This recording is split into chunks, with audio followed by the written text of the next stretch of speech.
Believe it or not, the Mid-South has like 3 of the like oldest triathlons in the country. Mighty Might, Heat Wave, and Memphis in May. Yeah, I'm gonna say it right now. Endurance Mecca. Yeah, absolutely. Memphis, the endurance Mecca. Yeah.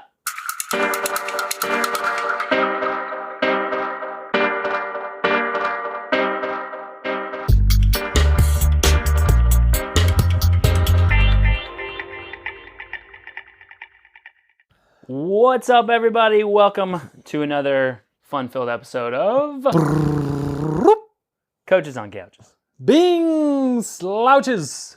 My drum roll's back. The drum roll's back. I was all out of sorts last week. I was listening intently to see how the drum roll went, how you kind of work that in, your own drum roll. I was gonna ask our guest to do the drum roll, but I figured that might not go so well. Mm-hmm.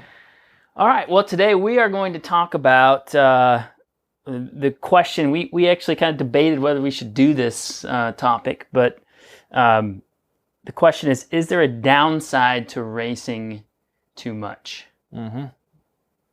We'll get into it. I am Coach Dale Sanford. And I am Coach Bryant Funston. We're the co-founders of BPC Performance Coaching, where we specialize in helping time-crunched athletes optimize their busy schedules so they can maximize their athletic performance. Every BPC coach is trained in our 5 pillars coaching system that has been developed over the last decade through our work with athletes of all ages and ability levels, from fresh off the couch to world championship competitors. You can find out more about BPC by going to buildpeakcompete.com, checking Facebook and YouTube at buildpeakcompete, or all up on that Instagram at BPC Performance. Give you 1 week off and you... Man. All right, we'll get to the topic of the day, but first, shout-outs. I think we should actually shout these today. Should we shout them? Everyone turn your volume down. I don't know if the mic levels can handle. We're about to start shouting. We're going to go in the red. Last weekend was Paris Landing Triathlon. It's kind of like it actually probably is my favorite sprint race of the year. Just the Paris area, Land Between the Legs area, it's really awesome. Last 2 years, we've gone up and done the race and then did some extra training while we were up there, so a little mini camp. And it's a pretty good distance out from nationals, so it works out really well. So if you've not been to Land Between the Lakes area to like ride and be outdoors, that's a great spot. Within 3 hours of Memphis, just a couple hours from Nashville. Rarely see much traffic and some actually pretty good elevation gain. Yeah, there is. So lots of it. when you're not used to it, and you get the just never-ending rollers. Mm-hmm. Some call them climbs, some call them rollers. We call them mountains. Yeah, we call them. Yeah. Uh-huh. I believe I hit Mount Ventoux in Paris, Tennessee. Yeah, Paris, Tennessee. Uh-huh. So last weekend we had a lot of people go and race. It's one of those races that we always get a big group, so the shout-outs are they're never ending. So Heather Nichols, 4th overall female in the sprint race. They actually added an Olympic distance race this year, which is nice. Jessica Wang, 3rd age group. Tom Ratliff, 2nd age group. Jamie Bailey was 2nd overall female in the Olympic. Chris Watts was 2nd age group in the sprint. Adrian Hall, 2nd age group in the Olympic. Our buddy Jordan Green, who stayed with us this weekend and trained, was 1st overall in the Olympic. He crushed it. I think that's it. I'm missing. We had a bunch of other people race, so if I missed you, I apologize. We had to keep it to the age group awards there. Cool. My shout out's going to Tony Gambrell. Old Gambrelli. He went all the way down to the Tampa area. Long ways. Knocked out a sprint, kind of a tune-up race heading into nationals, 4 weeks out or so. 2nd age group, the guy he lost to put in like 2 minutes to pretty much everyone in a 500-yard swim, which is nuts. Maybe a collegiate swimmer? I guess. I don't know. But Tony actually beat him in everything else, like every other discipline. But yeah, that two minutes was tough to overcome. But his first time, he was right around the 24-mile-an-hour mark on the bike. So that was big for him, and he was 2nd age group, 8th overall. Awesome. Our local road race series started this last weekend. We've got a bunch of people running it and racing it.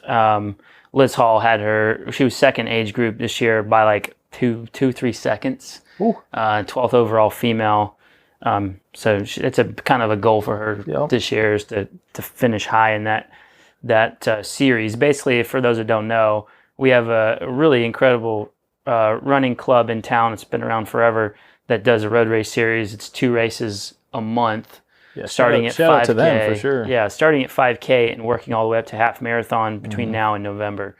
And those who do the series it's basically like a time thing, and they grade everybody by age, and so you not only get placings at each race, but you get placings for the series, and there's extra awards for like people who do every race in the series, and then you get scored based on your best time in each distance. So very cool. One more shout out, Delta Airlines. Yeah. How about that? Yeah, that was shooting all over my my news feed past few days. Yeah, Delta Airlines took away the excessive sporting goods fee. It was like $150 each way. Yeah, that they were charging for oversized bags, bike boxes, and stuff like that. And they've taken that away. American Airlines and Alaskan, I think also have done the same thing. So they're kind of just following suit, but hopefully that means the others will also do the same thing. Yeah, keep that trend going for sure. And yeah, I mean that's a huge for people who race all over the country, world. Kind of feeds into the racing too much topic. Yeah, if you're racing a lot, there is a cost associated with it. Yeah, so you're thinking like $300, like just for that's like another ticket just for your bike to go places. So that's a huge savings for a lot of people. So hats off, Delta. Way to go. Tip of the cap. All right, one more little good luck here. We've got Mighty Mite Triathlon this weekend. So everybody's headed there. Good luck. It's one of our like long-standing, believe it or not, the Mid-South has like 3 of the like oldest triathlons in the country. Mighty Mite, Heatwave, and Memphis in May. Yeah. All have been around for over 30 years. So and we've got the longest running cyclocross race, right? Yeah. The Outdoors Inc. race? Yep. Longest running cyclocross race in the United States. I'm gonna say it right now. Endurance Mecca. Yeah, absolutely. Memphis, the endurance Mecca. Yeah. And I'm gonna add on to that because we are having our long course training camp September 6th through the 8th. That's in Huntington, Tennessee. Huntington's been very accommodating for this event. So it's going to be really awesome. We're going to go out, and anybody who's training for a late season half or full iron distance race, perfect timing.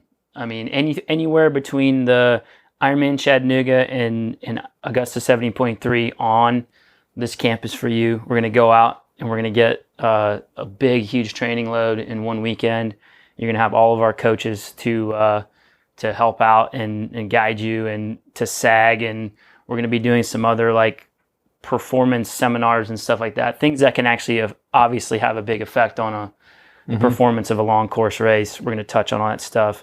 And just the social side of it afterwards. So yeah, it's going to be meals together and sharing stories and. Yep, and we have we're actually base camped at Kirsten Sass's her compound, we'll call it. I've dubbed it the Winkler Performance Center. There we go. WPC. Yeah.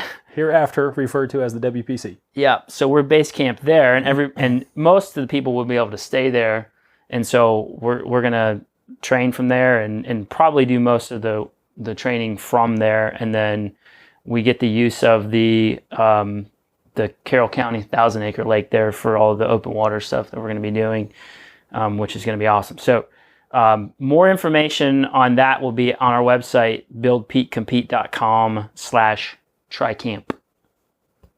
Perfect. Yeah. All right. I got one last good luck. All right. The Eurekan. So 3-day race, we got one person heading over. Sally Landham's heading over and doing that. So she's done it like how many times? So many. Every year. Yeah. So it's she's been going at it for a long time. But it's a super sprint and it's all all this, the time is accumulated over the 3 days. So there's like an overall winner. Super sprint on Friday. Then there's a century on Saturday with a ton of elevation gain. Yeah. And then a 10K, hilly 10K on Sunday. Awesome. Sounds like fun. All right. Now we're diving in. That was quick. That was quick. Well, we got to be less than 15 minutes in. All right. So getting into the topic today, is there a downside to racing too much? We love racing. Don't get me wrong. It's why anybody who's competitive, this is like, it's your reward. This is why you do it. This is why you get up early. It's why you train late. It's why you do all of the work. Yeah. It's mainly just for the reward of racing. Yeah, this is where you show off the fitness, right? Absolutely. You cash in your chips, show off your fitness, all that good stuff. So, as much as we love racing, there is a downside to racing too much. And we're going to give you tips on how to kind of counteract this or limit the negative effects. So stick with us. Yeah, don't get me wrong. We're not telling you stop racing. Yep. Clear your calendar. Pick one race and that's it. Yeah. Yeah, because we're also not a proponent of putting all your eggs in the basket of one race either. Correct. So, not one race, one workout, one day does not make you as an athlete, does not identify you as an athlete or your entire career as an athlete. Exactly. So we're just talking balance here. I mean, that's realistically where we're going with it. Yep. Is trying to find a better balance so that you can perform better when you really care about it. Exactly. And still have a great season. Yep. So part of it is, we'll just talk about the performance side of things first. One thing is that when you're racing so much, intensity of racing is like top of the top, like tip top. Yep. It's harder than any workout that you're going to put in. Yeah, you dig deeper in a race than you will in a typical training session. And it's almost like an exponential load on the body, because even if you are going out and you do a race that is XTSS, TSS doesn't necessarily take into consideration the damage you're doing to the muscles, to the tendon, like all that kind of stuff that also needs time to recover.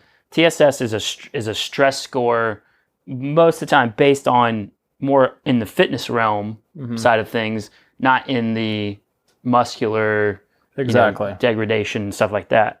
So that's really what comes into play when you're looking at like the intensity and the impact of racing. Is it is hard on your body, like super hard. Even in low impact sports like cycling and even open water swimming, like you go and do a hard race and your body can be smoked. Exactly. And you're digging that little bit deeper than you typically would. And if you're in a place that doesn't have races that are in town, you're factoring in lots of travel to get there, to and from. And we've got a lot of people who travel a lot anyway with work. And traveling beats the body up. Like sitting cooped up in a car or on an airplane, it messes with the body. You know, even though you're not doing anything, just putting yourself in that position for long periods of time wears on the body as well. So what it all kind of boils down to is a lot of it is leads to poor recovery, because you're constantly racing, and then everybody wants to get immediately back on the horse like early in the week, where they probably should be taking a little bit more recovery for a couple days after a race. So it really just kind of leads to poor recovery. And then obviously poor recovery kind of increases your risk of injury, especially when we're talking about the muscular impact of musculoskeletal impact of racing. That increases the risk of injury. And at some point, the body just can't catch up. So you end up low energy. You probably get behind in hydration at some point. And then there's other things, like if you really pound your body like for weeks on end, just racing, and then trying to get in all of your like high intensity workouts during the week, you know, you can see things like drops in iron and other things that like blood markers that pretty much we're to the point where you're considered unhealthy. Like you're tearing your body down so much and not letting it recover that your health is actually declined. Yep. Now on the other side of this, especially in like in the cycling realm, if you're not, you know, a Cat 1 or 2 racer, there's a lot of times where your longest race or longest event on a weekend is going to be 25, 35 miles.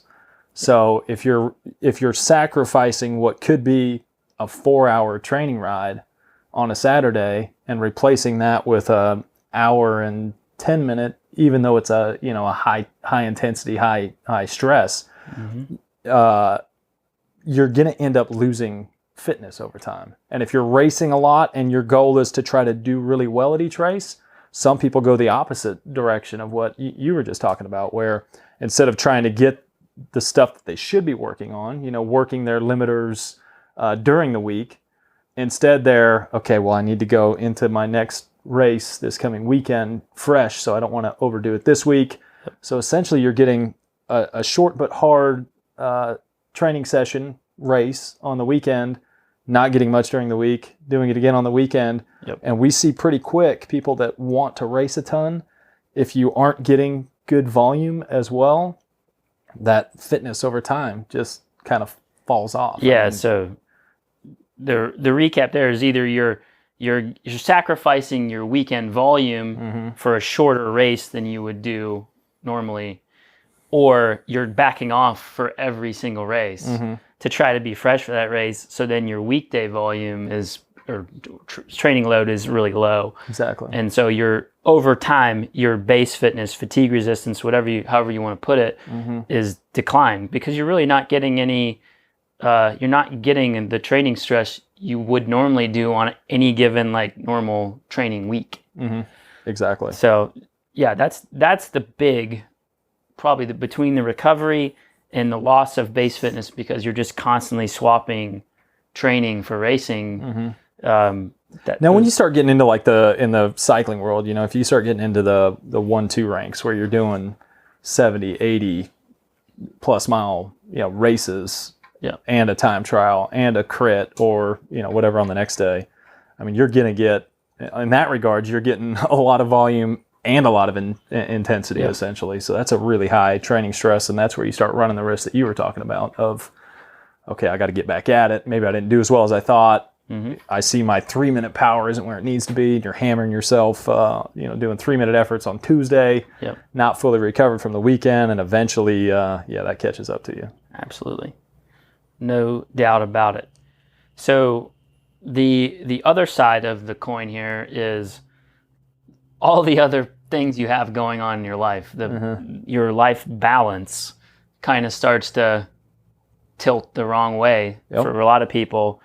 That's with your family, work, whatever. I mean, basically you're adding, eventually, if you just race and race and race, I would say, unless your family's super into it and very integrated into your racing and very behind you and everything, you really end up adding negative stress, either directly from a spouse or a significant other or your friends or whomever.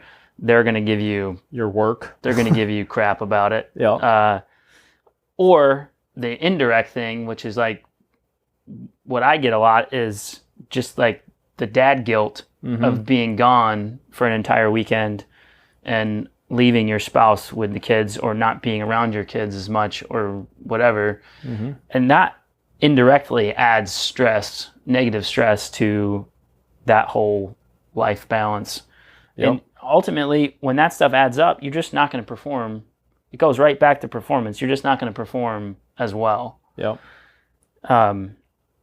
You know, it's just and then it's like the other things in life, like we went on this stretch of like racing, and then we went on vacation and stuff like that. And when I got back, my grass was like a foot tall. Like I just didn't have time to mow the grass, or I told myself I didn't have time to mow the grass.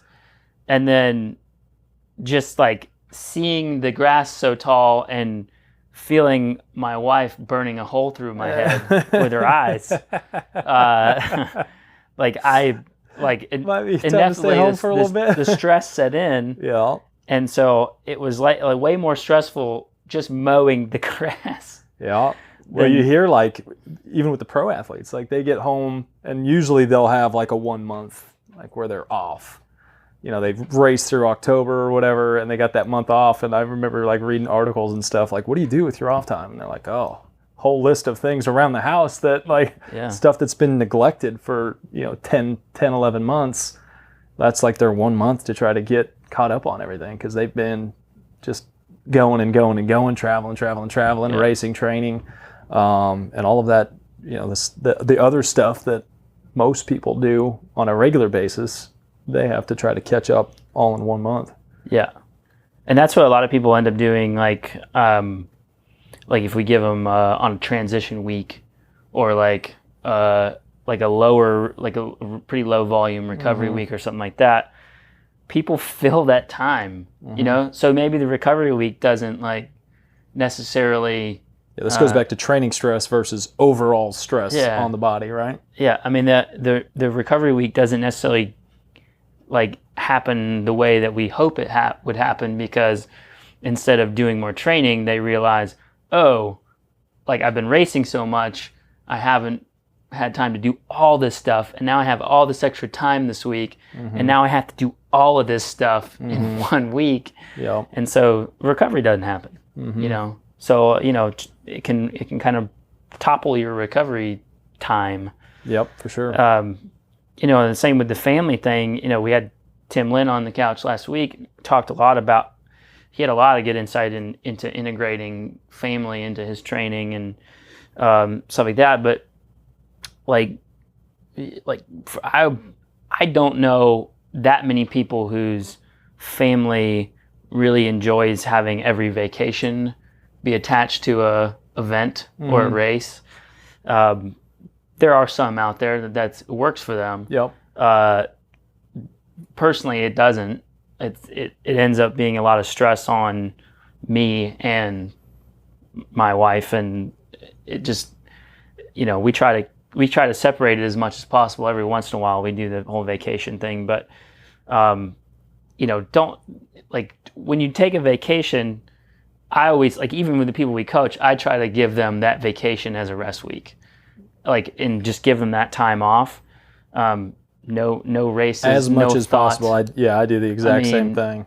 Use the vacations as vacations. Yeah. Take that, like, overcompensate the family time, that week. Put lots of deposits into the family bank. Absolutely. So that you can withdraw them down the road. Yeah, when like, hey, do you mind if I go race this weekend? Yeah, exactly.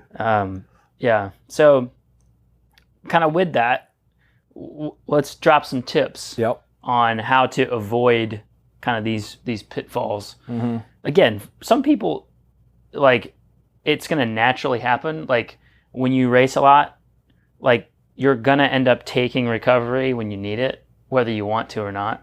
Hopefully it doesn't get to that, but that's kind of part of some of these tips that we'll get into. So drop the first one there. The one thing, like, as you're leading up, this is where kind of having, what is your main goal for the season, or what are your two goals? We usually have our athletes pick, like, what's kind of a late spring goal and what's kind of a late summer goal, and then pick races that kind of work your limiters leading into that.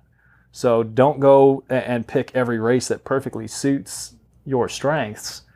Pick stuff that it's actually going to improve your overall fitness by doing that race. You may not do as well, and don't go into that race necessarily expecting to have a super solid result. Obviously, if you're a competitive person, you're gonna dig in and go as hard as you can and do as well as you can. Yeah, but if that race actually, like, doesn't suit your strengths but suits your limiters more, or works your limiters more, you're going to come out of that race with better fitness. So it's going to turn into like a really high quality training session that you know you're going to push yourself well or hard in. Maybe it's a race that's a lot longer. If you have trouble getting long stuff in, choose a longer event. Or if it's climbing something that you're horrible at, choose a race with climbing in it. Yeah. I think that's another tough part with people is using racing as training doesn't always, rarely goes the way you hope it will, because as soon as you get into that race atmosphere, everybody just, full throttle. Oh, for sure. Guns blazing. But Hart Robinson, he always jokes, he's like, don't you dare call it a train through race. He's like, because if I'm lining up, exactly, I'm going to win that thing. See, you have to know, you got to know yourself a little bit. And if you know that you can't just train through a race, then maybe it's best not to race. Or use it to your advantage, which kind of goes into the next thing here. Like, you don't have to go into each race really rested. Use a race. If you know you're someone who's going to really push yourself, pick a race that is going to add a big training stress and put it on the back end of a big training block. So you're going into it fatigued, and now you're going to cap. You're going to do that overreaching that you want to do in order to then recover and come back stronger. But it's a great way to, I know regardless of whether I'm going to race. There's a lot of times we have athletes who, or ourselves, myself personally, like back end of a big training block, if weather goes to crap, it's like, oh, well, 2 hours on the trainer. Whereas if it was a race, I'd be doing the 4 hours in the crap elements. So it's a good way to pretty much guarantee that you're going to get a hard, for me, if I chose a longer race, a hard, long way to cap a big training block. So you can use that to your advantage and pick races that are going to cause you to overreach some, push more, but then you got to recover afterwards. I use that all the time with triathletes, especially those doing long course, because they still want to race other races. But most people are very used to, like we said before, backing off like the week of a race for every race. Exactly. And so I constantly push them normally right into that race. Or, put the race at the end, or, if the race is at the end of a 3-week block, I'll just push them all the way up to it. I mean, and granted, they don't maybe have the performance that they're hoping for, but that's not the point. If you're training for a long course race, generally that long course race is your goal event. So these other races are whatever B and C events. And like going into a Olympic distance race 2 weeks in or 3 weeks into a block, having not backed off at all, feels a lot like what you're going to feel like on a half marathon of a 70.3. So and if you're a competitive person, you're not going to pull the plug. You're going to get a big, hard, high quality day to cap that block, which is perfect. I know I've been questioned a ton in the past of why are we not backing off, at least for a few days before the race, this, that, and the other, and that's the goal. I'm like, this is not a goal. This is not the goal race. Exactly. We're trying to prep you for this race that's 4 weeks away, 3 weeks away. If we back you down now, we've kind of started the recovery process, and it's just not time. So build it in, go into the race tired as all get out. And I've had myself personally and athletes who going into a race that's not like you're not rested, you're not fresh, it's not like you're expecting yourself to perform super high, just not having that extra level of stress. I've had people have great performances where they're, I tell them you may be tired, but legs are going to open up. And just that mental thing, oh, my legs probably are going to open up. Just hearing that or thinking that, you get in a race and you can really surprise yourself and and knock out some good performance. For the very like mental athlete that gets in their own head a lot, if you just tell them like, you're going to be tired going in, like we're not expecting anything. We're just trying to get in a very race specific effort. Remove that expectation and they'll perform well. Like you took all that load off them to have to perform well. And they do really well. Yep. No, for sure. So, another kind of method for those people who love to like back off like the week or 3 days or whatever before a race, every race, whatever, you can always like in the sense for like cycling, crit racing, a lot of times you have an opportunity to race multiple races. Yep. So you can race a master's race and your category. Sometimes if you're like a four, you can a 4 or 3. Yeah, here in Tennessee, you can do like the 4-5 race. Yeah. You can do the 3-4 race. You can do, sometimes it's a 1-2-3 race. Yep. There's a master's race if you're 35 or over. I mean, there's a chance to to possibly get four races in, as opposed to what a normal criterion would be, which is anywhere from 25 minutes to 75 minutes probably for most races out there. That's where I find the biggest problem with cyclists is they go and they want to race, but the races that they're going to are mainly criteriums, which you're maxing out at like an hour race, for most. A lot of them can be 35 minutes, 30 minutes, 45 minutes. Yep. And so you go, and while you might get like 3 of them in a weekend, it is nowhere near the training load you'd get if you went and did a longer 3-4 hour ride and then another workout on Sunday. The training load is nowhere near. So you do a few weekends of that, and that training load is, your accumulated load is gone. Or you end up finding that you're so wrecked from doing that much intensity on one day that now I got to rest through Wednesday. Now it's Thursday and I got to race Saturday. So now you do something like easy openers on Thursday, take Friday off, so you've essentially sacrificed what could have been good training. Yeah. So because the intensity was so high, which kind of was the very first point that we made when we started this whole thing, was that intensity that you get when racing puts a different kind of stress, even though it's not measured quite the same as what just a training stress would show you. The other thing you can do if you're not doing criteriums, it's exactly what you said with Jordan coming and staying with y'all this past weekend. You guys added extra stuff around the race, right? It wasn't just show up, get your warm up, get the race in, go home. Instead, what'd y'all do? Yeah, well, we came in on Friday, and we like swam the whole course. We rode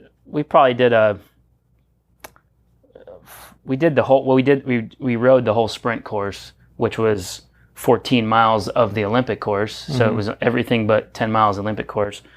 So 45-minute ride, and then we ran a couple miles. So we still got an hour of training or more than an hour of training the day before the race. But the day of the race, because we traveled to do a sprint race, a race that lasts an hour, a little over an hour, that's not my normal Saturday. Yep. My normal Saturdays are 3+ hours.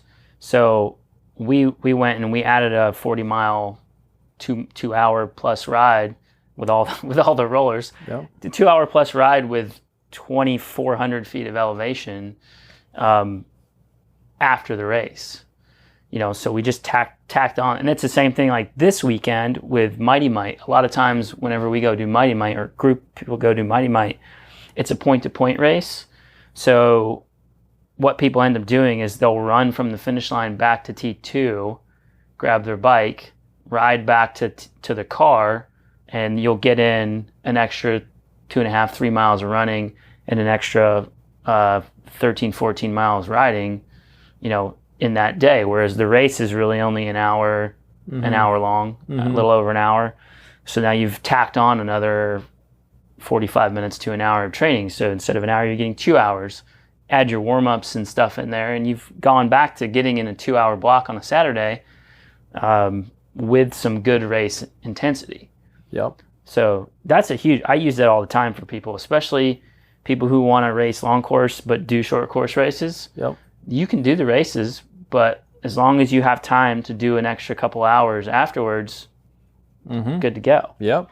Or like for folks going into marathon training, choose for one of your long training days, run a few miles before a half marathon, run the half, couple mile cool down, and now you've got a solid long run with some good quality in the middle, aid stations that are spread throughout so you can stay topped off and hydrated. Yep. So you can use races to benefit your training, but the issue comes into play where you're either always trying to be rested, and you end up having this training stress that pretty much stays the same, and it's 300 TSS points. I know this may sound like a foreign language if you're not sure what all that stuff is, but where you're not really stressing enough to improve because you're going so hard on those shorter days that you need lots of recovery, or you do the other thing where you're just burning the candle every time you're out there, and eventually you have that either injury or fall off that happens. So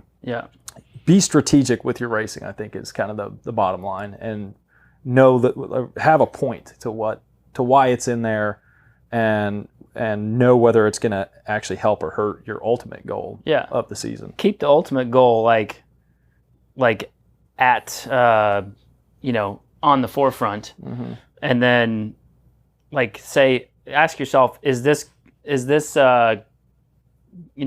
goal, this race, this other race, really going to improve this goal? If not, what do I have to do on top of that to because I still want to race and have fun, but what can I do on top of this race to kind of make it sync with this with this major goal? What was that comment from Rody? What do you do when racing fatigue from racing too much catches up with you and starts to affect your other training? I'm sure it's different recommendations based on different stages of training you might be in. So this is actually a good question, because this kind of happened with Greg. Greg wanted to get into bike racing. So for a couple weeks there, we did some crit racing, which he is not used to. He's been doing some hard rides with spikes and stuff like that, but obviously a race is still different than any group ride you're going to do. Yep. So we had those races, and then we had a try on top of that within that. So it was just a lot of racing in a small amount of time. So, kind of what we end up having to do in that sense was one, we had to communicate a little bit more on how he was feeling. And this is kind of the last tip here is, when you have that much fatigue built up and you're not unloading it, recover hard. Do a hard recovery, and that may mean an extra day off. It may mean keeping 2 to 3 days super easy. But if you get to the point where you realize your racing is really affecting all of your other training, you either need to cut back on the racing, or just make sure your recovery days, your easier days, are deliberately stupid easy. Painfully easy. Make the hard days hard and the easy days really, really, really easy. I know, and not to call Greg out, but on a couple of his steadier, easy rides, we saw some big efforts in there. I think I remember one was a dog or something, but there was there were a couple of big efforts in there. So just be conscious if you are racing a ton and you feel that starting to affect your other training. You can't, you're racing so much you can't hit your run workouts. Your race specific speed run workouts, you can't hit them because you're so tired from racing, or any other sport, whatever. Your quality sessions, you can't hit those. just make sure that the other sessions that aren't set for quality are stupid easy. Yep. Or even scrap them. I mean, if you get to a point where there's no reason to beat a dead horse, like if you cannot perform, if this is like a high intensity effort that zones that you should be able to hit, yep, and you can't get anywhere close and perceived efforts, through the roof trying to hit them, that's a big indication that either it's a bad day, something else is going on, or it's there's hot. a whole lot, or it's hot as can be outside. Yeah, for sure. Not to get off topic, but like if you really think that like your racing could be affecting your quality sessions, then try them inside. Like try to hit the numbers inside in a controlled like climate, treadmill, like on the trainer or something like that. And if you still can't hit them, then that's a major sign that you need to back it off and offload some fatigue. Like if it's real bad, take the day off, do nothing. Yep. If you're just having trouble like ramping the effort up, do the volume but make it really easy. So you're still getting the consistency, the frequency in, but you're not trying to add a bunch of load, you're trying to offload and just stay loose pretty much. Yep. Any other questions out there? I don't see any other in questions. outer space? Any other questions in that? No questions. No. All right. Cool. Well, that's all we have for today. If you have any other questions for us, you can always email us questions at couch@buildpeakcompete.com or coach. I fixed it to where if you spelled it wrong. Couch or coach. Yeah, I fixed it for autocorrect. You can always email us those questions. So we appreciate everyone hanging out, watching, listening, and we will catch you guys next time.